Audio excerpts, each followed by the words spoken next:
أيها الإخوة المغاربة، أيها الأحرار رجالا ونساء داخل الوطن وخارج الوطن، انتبهوا إلى سياسة أبناء أحمد الشرعي. فأبناؤه في المغرب وهم كثر سواء في الإعلام وكذلك حتى في الأحزاب السياسية.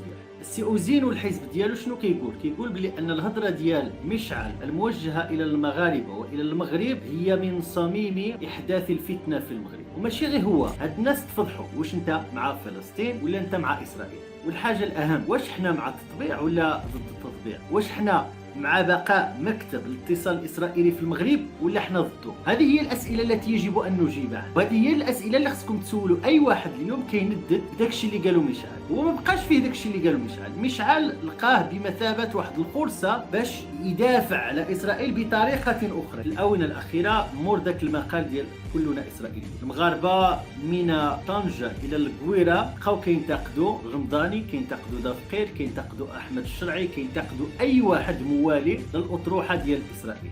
لدرجة أن الرمضاني على سبيل المثال شنو قال لك؟ إلا بغيتوا تخرجوا في مظاهرات تخرجوا، ولكن قولوا الشعب يريد إسقاط الطبع إلا الرمضاني. حنا عارفين المغاربة ملي كيتعلق الأمر بشي حاجة فيها الملك، المغاربه مع الملك، حنا عارفين هادشي. فهاد الناس هادو شنو كيديروا؟ كيستغلوا باش يفوتوا اطروحه اللي ما كتخدم لا الملك وما كتخدم لا الوطن، ما كتخدم لا المغرب ولا هم يحزنوا، كتخدم اسرائيل. اليوم كيقول لك لا، لقد اهان الملك. زعما هما عندهم مشكل زعما في اهانه الملك ولا في اهانه اسرائيل؟ هم يدافعون عن اسرائيل بحجه ان مشعل اهان الملك واهان سياده الدوله.